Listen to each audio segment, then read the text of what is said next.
What's up, folks? This is Eric. I am just kind of sharing with you what happened with me today on trading. So definitely an intraday trader. I'm not doing a lot of the longer holds or anything like that. So if I'm doing options, then it's 0 DTE. If I'm doing futures, then it's usually pre-market, because then I can't trade options and shares aren't as liquid. So typically, recently, I've been looking at the SPY. So this is what happened with the SPY. Let's see, open the 1 minute chart. We see here, and actually I already did this video, but the audio wasn't very good. So I'm redoing it now, and that's why I'm only holding it to 10 minutes, because I put all my energy and all the juice in the one before.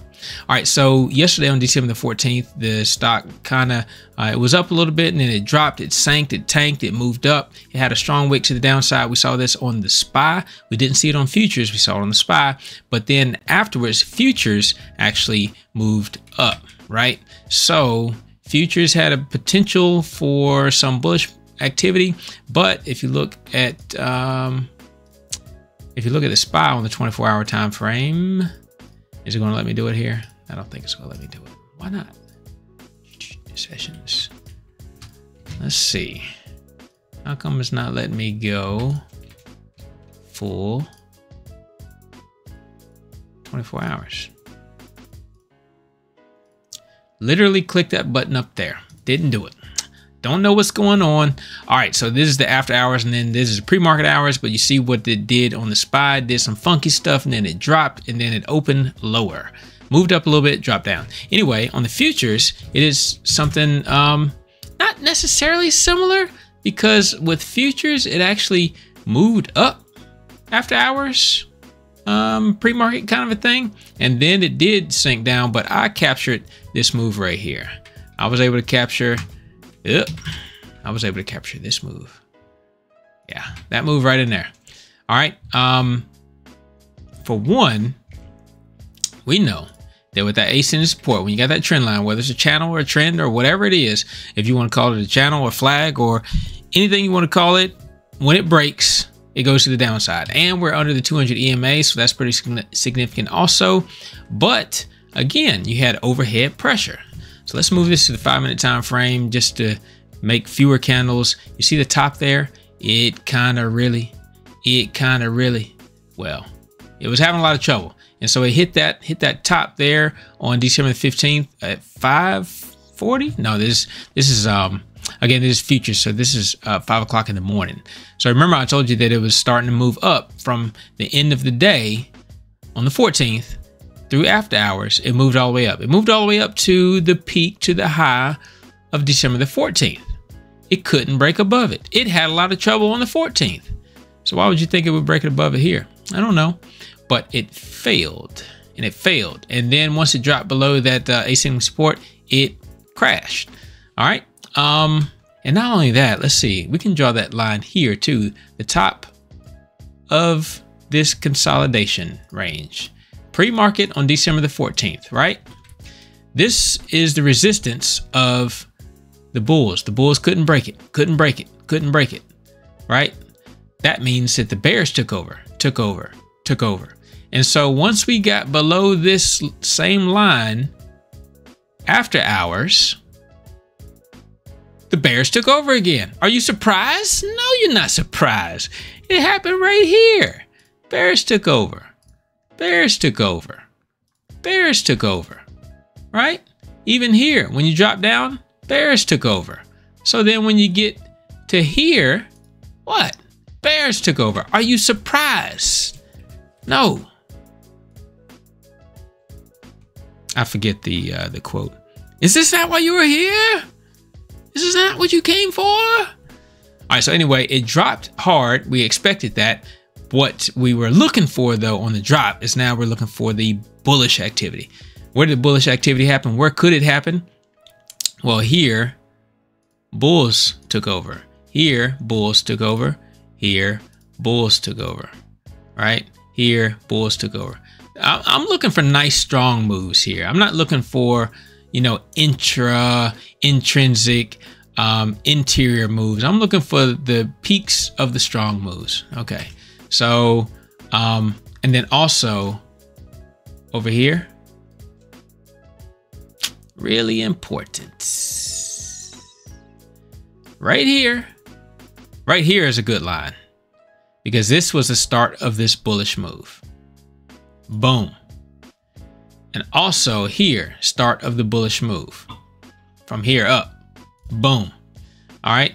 This is not as important because this just means that the bulls push. Yeah, bulls are pushing. That's great. Why would you draw a line here to be support? Because the bulls literally stopped there. They gave out a juice there. I mean, you could draw a line, but they gave out a juice there. Okay, so they did take back over here, which is fine, but I would think that this would be more significant, this line here, because the bulls got through this line here, but where did they start from? They started from here. This was resistance, bear activity. This was resistance, bear activity. The bullish start happened from here, and it pushed through these two bearish territoriales. Okay, so that's why this line is more significant, and we're going to make this one thicker. And now we come over. Now this line, it did hold up, right? It held there. There was a little bit of a support there. It held there. But this line here changed the trend, right? It was trending. You can call it trending down there, or you can call it trending down there. But from the start of here, this broke through the trend. This one, if, like I said, if you call 1.2.3 points, this one broke through a little bit, but this one broke through quite a bit. All right, but so again, this is a level, right? Definitely to watch out for. And so this is actually the level that I traded off of, because the first part of the day, the stock did not move down this far, but it moved down here through a nice wick. And then we started seeing, if you go to like to the 1 minute time frame, or even the 15-second time frame, it started showing a trend action, and then it broke above it. That's the descending trend. That's resistance. It broke above it with a nice wick. I took my entry here, and I was looking for an exit right around here. See this level here? I was looking for exit right around there. Didn't happen. And then as it started to break, see that ascending support there? As it started to break right here, I went ahead and got out. Okay, because that means that it can break into a deeper retracement. It could have broke down to here and then went up, or it could go all the way down to here, which is what it did, right? So I definitely didn't want to be caught there, being back at square one. But anyway, I took a couple trades throughout the day. I was trading these as futures, and I think I was up like 800 bucks for the day, which for me is really good.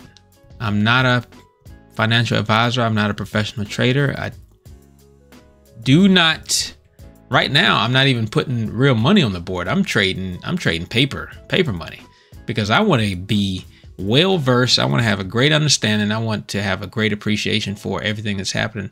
I want to be able to call it like I just called it to you. And then I can, then I'll trade, I'll trade big money. I'll trade big money. All right. So, that's futures. SPY didn't look much different, right? It's just that it gapped down and then did its little move up, did its little dance, retrace. At the end of the day, it came up. Okay. And again, we talk about the 200 EMA, right? It's moving up above the 200 EMA. Moving averages. I hope everybody calls them lagging indicators, because they're just taking the average of past movements and giving you an idea of what they look like combined, right? But so they can be a little bit lagging. They're not leading. But as the market is moving up, this is moving up too. When the market starts moving down, this starts moving down.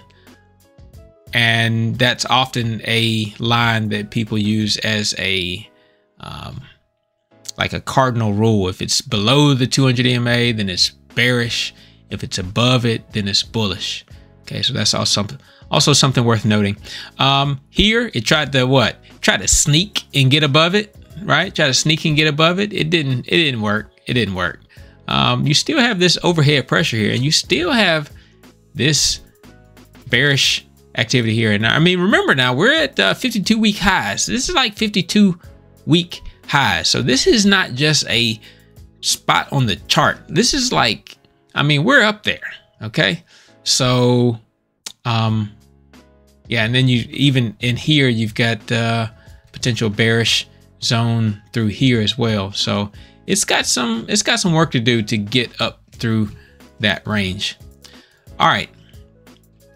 Let's see if I can pull up. I think I can pull up my Thinkorswim, just kind of show you where I got in and out at, that kind of thing. Ah, that's not what I wanted to do. So I had already closed this app. I closed everything out. Now I was about to go and do some more technical analysis for fun. I like to do technical analysis for fun. I don't know what you do for fun, but I do technical analysis for fun. Yep, I'm a beast. It's true. No, seriously. Seriously, the more you do it, the more you do it. All right, and again, you know, when I pulled it up earlier, it didn't show my P&L, right? So that sucks, but like I said, it was up like 800. But it did show the trades that I took, so that was cool. All right, so the trades, like I said, I got in here right when it touched that that level of support down there. Got in here, and then as it started getting up and it got near this range here, we know that's trouble, and so it broke that ascending support. So I went ahead and got out in here, and then I took a few shorts down, and then I re-entered. I think I got in here, but prematurely, and I exited down here, and then I looked back to the left of the chart, saw this was a stronger level of support, so I re-entered, and I waited through all this like everybody else. I waited through all this, and then I got out higher up the mark, and I did a few ins and outs on the way, and like I said, I was up like 800 bucks, so that was good. I was going to start introducing a segment for like news and that kind of thing. The only thing I really saw in news that was a major headline for me that I just throw in here was that looked like the solar sector was up, and solar energy, they were maybe banking on or looking at the idea that interest rates will be cut next year. So I don't know if there's some reinvestments going on in there for solar, but I think one of them was ENPH maybe, and I was looking at it on a weekly time frame. Yeah, ENPH was one of them. You see it's following down through that descending resistance there, also descending support as well, going through that channel. So it's likely to break to the upside. It's got to break over this 200 EMA before people are like, yeah, let's do it. Not a lot of evidence of support to the left-hand side of the screen, though. I think I found this, right? We got that level. We got this. That's close, but no dice. So let's see where that one. Okay, that one is here. So that was a stronger level of support, looked like, but it didn't hold, and it broke through. So it fell here. And if this gets above it and above this trend line over here, then you might have something, but doesn't look like it fell to a stronger level of support for the overall time frame. I think SDG was another one. No, SCDG. I'm trying to remember. Yeah, it was SCDG. Okay, and let's go to the weekly. Okay, yeah, and I think Forbes Advisor was talking about how SCDG was actually flat for last year, and I'm like, flat for last year? I see it's flat. It's kind of through this box, through this rectangle, but I mean, so is the last 2 years or so been through a rectangle. And I've been caught in this before. On the upside, you get caught in this sideways, this lateral movement, and then all of a sudden you break to the downside. Caught holding the bag. Yep, done it before. All right, but I did want to point out one of the things I saw on, I think it was even futures, but we have this resistance here that couldn't be broke. And then from here, that same line of resistance, we had a strong level of bullish activity. And then that resistance also became support again right through here. So we had 3 points, 1, 2, 3. And not only that, but from here, this level led to a strong, very strong bullish move to the upside. So this level is a fairly strong level. So I don't even know if you can get options on this on SCDG, but you know, options might be something you might want to consider on SCDG. But there's a lot to the downside. It's strong to the downside. We do have a lot of volume coming in to catch all these shares, so it makes sense that it's at least halted the downward movement. Whether or not it'll continue to go further, I don't know. I mean, there's definitely this area here, right? So it's the bottom of this consolidation zone, the bottom of this cup, and no cup and handle, just a cup.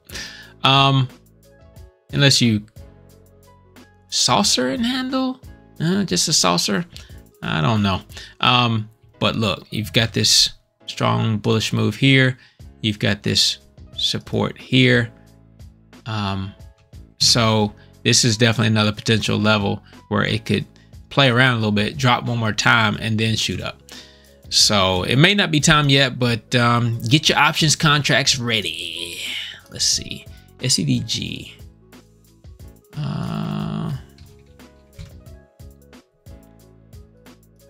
See if we can search for it. Options, SCDG. Yeah, SCDG has options. Expires 12/22.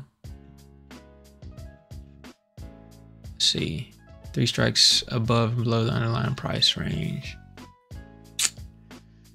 99, 86. Okay, well,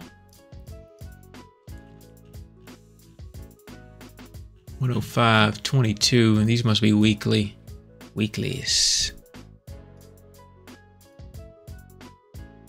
Okay, so this is the option. Let's go to the daily. All right, 5 minute. These options are $3 a piece. 371.